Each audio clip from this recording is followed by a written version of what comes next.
moi, ce que j'aimerais faire avec vous ce soir, c'est vous montrer que, en fait, en tant que magicien, on peut vous montrer des choses qui ne sont pas forcément réelles. Ce que j'entends par là, c'est que nous, ce qu'on aime faire, c'est vous faire croire des choses. Mais comme je l'ai dit tout à l'heure à Vincent, qui se reconnaîtra, c'est que, en fait, on fait beaucoup de détournement d'attention. Justement, c'est une question qu'il m'a posée tout à l'heure. Et comment est-ce qu'on fait pour détourner l'attention? C'est soit en faisant des gestes assez vagues, assez grands, qui paraissent naturels, mais qui nous permettent de montrer quelque chose, ou alors en parlant, tout simplement. Parce que je suis sûr que depuis tout à l'heure, vous vous concentrez sur ce que je dis, mais pas forcément sur ce que je fais. Bien sûr, je n'ai encore rien fait, hein, voilà. Ça, c'est vraiment le début, c'est juste une petite explication. Et comment est-ce que je vais vous montrer ça ce soir? C'est avec des Rubik's Cube, voilà, tout simplement. Je suis sûr que vous avez tous déjà vu un peu ces objets, mais déjà, il faut savoir que le nombre de possibilités de combinaison d'un Rubik's Cube, c'est quand même assez énorme, c'est 400 milliards de millions de milliards de possibilités. À chaque fois qu'on mélange, ça fait une possibilité. Donc c'est vraiment des trucs infinis. Et c'est à peu près comme les jeux de cartes, il est dit que peu importe comment on le mélange, il y a tellement de possibilités qu'on n'arrivera jamais à refaire exactement la même combinaison que quelqu'un d'autre. Voilà. Mais après, comme je vous l'ai dit, c'est que nous, on aime faire croire des choses. Là, par exemple, ici, j'ai un Rubik's Cube qui est mélangé, mais comme je vous l'ai montré tout à l'heure, si on le secoue un tout petit peu comme ça, il est déjà plus mélangé. Voilà. Non, mais ah, merci, belle réaction la balle. Oh putain, comme rien fait. Non, mais ça franchement, j'aime beaucoup. Mais après, ça, c'était encore une manière assez simple de le faire. Vous allez dire, ouais, j'ai secoué la main, c'est ce que j'ai dit, un geste un peu brusque pour faire croire, pour détourner l'attention, mais pas de souci, on va faire ça d'une autre manière. Ici, pareil, Rubik's Cube mélangé, j'ai juste besoin de le faire passer comme ça, entre mes mains. On se rend compte que plus je le fais tourner entre mes mains, plus il commence à changer de position. D'accord? Et je peux continuer comme ça à le faire tourner, etc. Et on se rend compte que là, il n'y a déjà plus qu'un seul mouvement à faire pour qu'il soit encore résolu. Wow. Ça reste quand même quelque chose d'assez simple encore. On a une technique en magie qui est en fait très très simple, qui est utilisée par pas mal de magiciens. C'est ce qu'on appelle la technique du sac. Ça peut paraître un peu barbare comme nom, mais c'est en fait un truc peut-être plus simple. C'est qu'on utilise un sac. D'où le nom de la technique. Ouais, merci, la technique du sac, ouais. Mais en fait, c'est juste un sac en papier qu'on pourrait trouver partout, hein, ça c'est pas hyper impressionnant.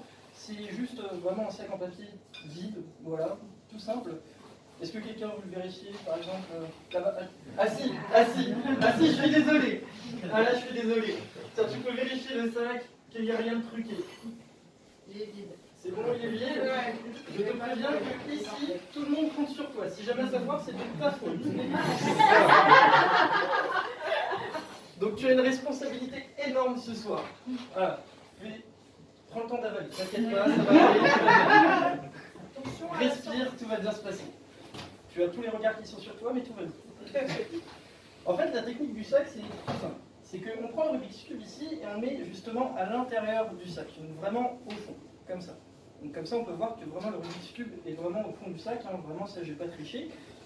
Et si on regarde vraiment attentivement, on se rend compte que ici, il n'est pas mélangé parce que j'ai raté mon tour. Non, honnêtement, j'ai vraiment raté mon tour. Mais je sais vraiment pas comment je fais mon coup. Je le fais. Oui, justement, pour refaire, c'est un peu embêtant. Mais non, je fais. Non, mais c'est pas grave, parce que, en fait, c'est pas ça qui est vraiment important. Ce que je veux vraiment faire ce soir, c'est un tour que mon père, là, il m'a acheté. Et ça, en fait, c'était qu'une excuse. Parce que c'est bien de se dire, ouais, on peut refaire un Rubik's Cube dans un sac. Mais c'est pas ça qui est impressionnant. Ce qui est vraiment impressionnant, c'est ce que je vais faire. Donc si tu veux, tu peux passer le téléphone à quelqu'un et après, papa, tu peux venir ici. Je t'avais prévenu que tu allais venir sur scène. Hein? Magnifique cadrage encore, Esteban, c'est parfait. Ouais, Rubik's Cube. Justement, ici, tu as un Rubik's Cube, d'accord? Je te le confie, tu le mélanges. Tu fais autant de positions comme tu veux. Vraiment là, c'est toi qui choisis tout ce qui va se passer à partir de maintenant. Après, je sais pas le refaire. Hein. Ah mais je sais que tu sais les refaire en plus. On en a plein à la maison qui sont pas refaits. Hein, c'est bon? Ok. Voilà. Est-ce que tu veux faire encore un mouvement? Ça pourrait tout changer. Celui-ci. Celui-ci, ok. Donc tu es d'accord que c'est une combinaison complètement aléatoire que tu viens de faire? Ouais. Ok. Pour le moment, tu vas le garder encore un peu en main. Parce que moi ici, dans cette boîte, j'ai un Rubik's Cube de prédiction. D'accord? Là. ce que je vais faire, c'est que je vais récupérer ce cube, et tu peux retourner à ta place. Voilà, merci. Ah bah c'était dur. Ouais, c'était vraiment compliqué. Non, ce qu'on va vraiment essayer de voir ici, c'est est-ce qu'il aurait pu mélanger le Rubik's Cube comme moi je l'ai mélangé, mais à l'avance. Parce que moi, franchement, depuis le début de la soirée, je n'ai pas touché à cette boîte, à part quand j'ai pris le Rubik's Cube. Donc, on pourrait très bien regarder ça. Parce que si on regarde ici, bah, on se rend compte que déjà, on a une première face qui est vraiment identique. C'est quand même pas mal, ça. Après, si on regarde ici sur une deuxième face, on a aussi une deuxième face qui est identique. D'accord? C'est quand même bien. Après, si on regarde ici, on a une troisième face qui est identique. Après, sur une troisième face, il y en a aussi une quatrième. D'accord? Et si on a une quatrième, il y en a une cinquième. Mais si on a une cinquième, il y en a aussi une sixième. Donc forcément, toi, comme tu as mélangé le jeu, enfin le T'as eu Rubik's du Cube, pot que je l'ai bien mélangé. t'as vu du pot que franchement, toi, t'as fait un bon boulot. Mais ici, on peut voir que vraiment toutes les faces sont identiques. Comment il a Oh, encore ouais, fait ça, ce sale gosse? Ah oui, je vais pas dormir.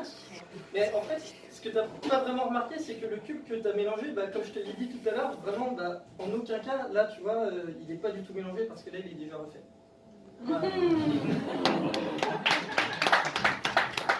donc, bah, c'est ça que je voulais vous montrer ce soir, c'est qu'on peut faire croire des choses, et même, forcément, comme par exemple si on se rate, vraiment, là c'est vraiment une excuse, je me suis vraiment raté sur le cours, hein, je tiens à préciser, mais même si on se rate, il faut toujours savoir rebondir, et vraiment il faut faire attention à ce qu'on vous montre, parce qu'on peut vous faire croire des choses qui ne sont pas forcément réelles, et dans la magie c'est ce qu'on aime faire, prendre le cerveau des gens, leur retourner l'esprit, et que ça leur plaise. Honnêtement, c'est ça la magie. Donc bah, déjà, merci beaucoup à vous d'être ici ce soir, et puis j'espère que vous passez une bonne soirée.